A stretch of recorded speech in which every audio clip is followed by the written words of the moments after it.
This is a review of the documentary Uncle Tom by Larry Elder and Justin Malone. I didn't like this documentary, so this is not going to be a glowing review. I just want to first get this out up front.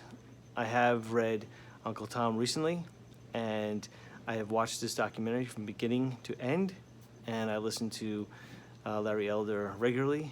I also listen to some of his conservative colleagues, such as Dennis Prager, Sean Hannity, Mark Levin, Sebastian Gorka. So I understand the message. I do like Larry Elder's Phone and Bro segment on Friday nights. I find that very entertaining.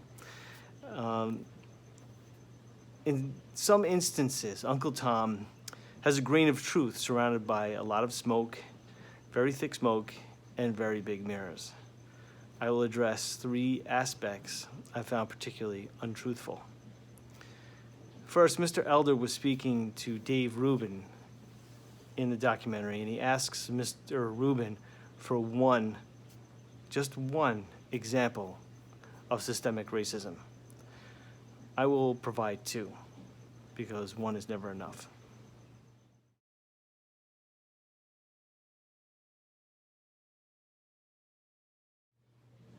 My first example of systemic racism is the second largest fire department next to Tokyo, which is the fire department of New York City. And this is my first example of systemic racism. In the New York Daily News, considered a conservative newspaper, in 2015, not 1960, not 1910, 2015, wrote an article about the FDNY, which protects 8.5 million people. Nearly the entire 150-year history consisted of defiant white men. Prior to 2012, there had never been more than 600 blacks on the job at once. 2012.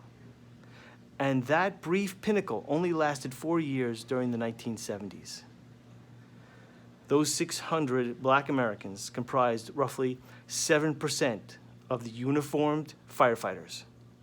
And they only got their jobs because of a court order that forced the FDNY to hire one black or Latino applicant for every 3 whites.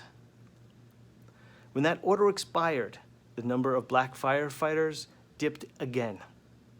For most of the FDNY's history, there had only been 300 blacks, which is about roughly 3% of the 11,000 members of the fire department. That is systemic racism. Black people being systematically shut out of higher paying civil service jobs.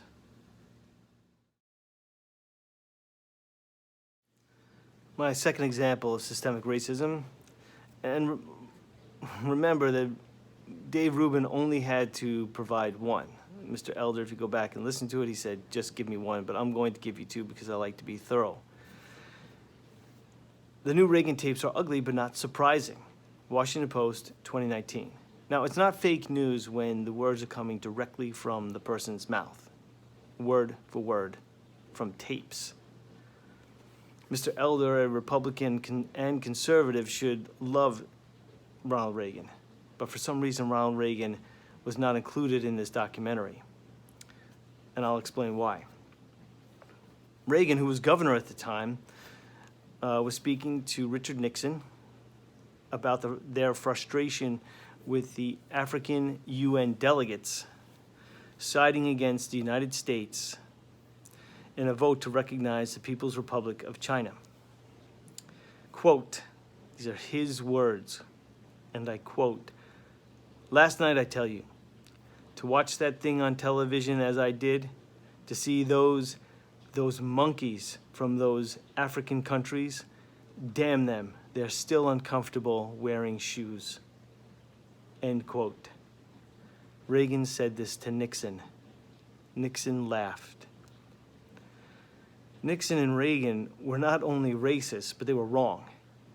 They mistakenly blamed the African UN delegates for their voting when it was primarily behind-the-scenes maneuvering by the British and French to derail the U.S.'s intent on getting the UN to recognize the People's Republic of China. Larry Elder did not mention Ronald Reagan once throughout his documentary. Why, Mr. Elder? Because Ronald Reagan, Richard Nixon were racists, and their racism is an example of systemic racism at that time, and it permeated the Republican Party.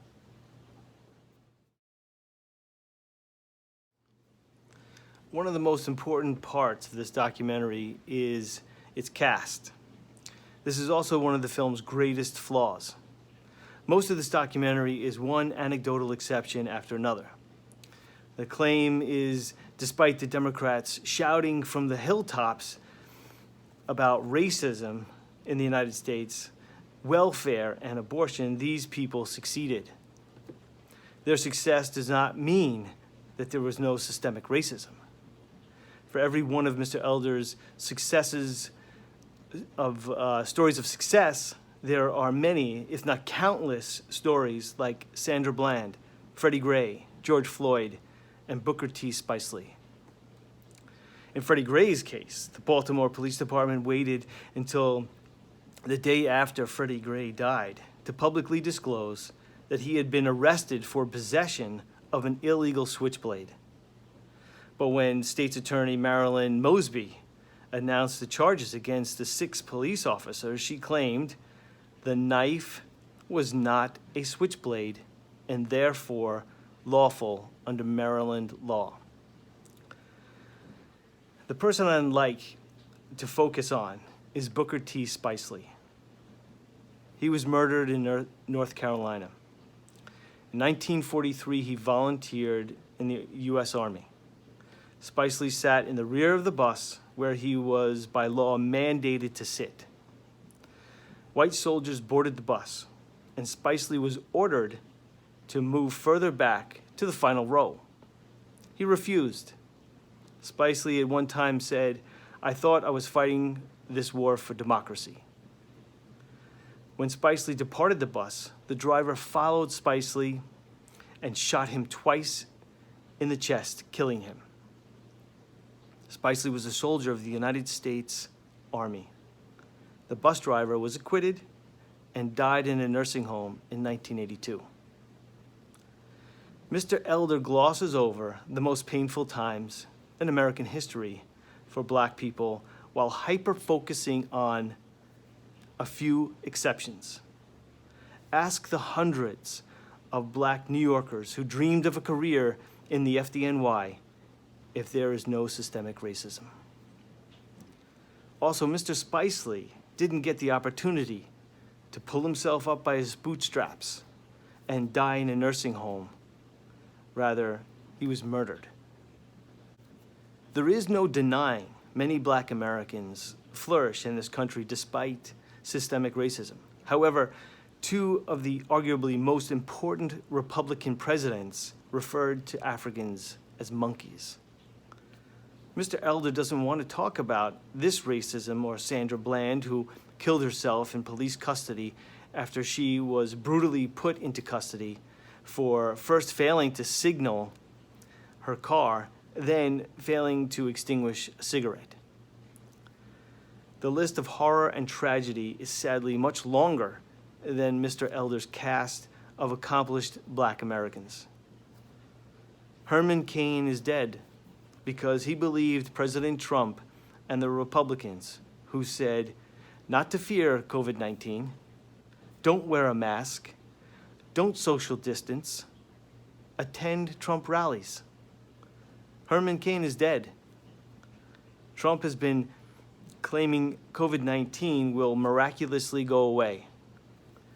You know what went away? Herman Cain and many others.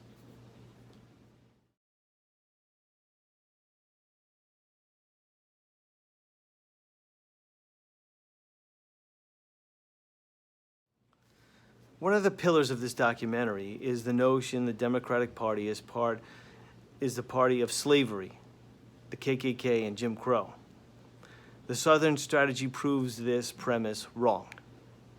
One of the Republicans' most cherished values, states' rights and limited government, proves Abraham Lincoln could never have been a modern-day Republican. Lincoln believed the United States had the power to dictate the existence of slavery in new territories and ultimately slavery's demise entirely. This ultimate federal power is in sharp contrast to the Republican belief of limited government. This entire thread, Democrats are responsible for all of the worst crimes against Black Americans from the time of slavery to today, is on its face absurd and ignores the complexity of the evolution of over 300 years of political thought and behavior in the United States.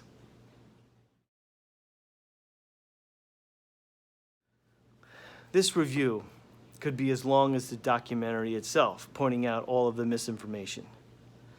A final example is Colonel Allen West's claim of black-on-black killings have caused more death, black death, in 6 months than the KKK did in 70 years. False. Mr. West refers to the Tuskegee Institute study covering 1882 to 1968, in which there was no mention of the KKK, and the Institute's methods for this determination were deeply flawed. I don't care that Mr. Elder is a Republican or a conservative. He doesn't have to belong to any political party based on his race. But to make the point that Black Americans should be Republican because Democrats are responsible for all their problems and were responsible for the worst crimes and treatment of blacks in American history is just wrong. It would have made more sense if Mr. Elder's message was, despite racism, these Black Americans succeeded. Thank you for watching. Links to some of my sources are below. Please keep your comments on topic, specific, and free of thoughtless name-calling because inappropriate comments will be deleted.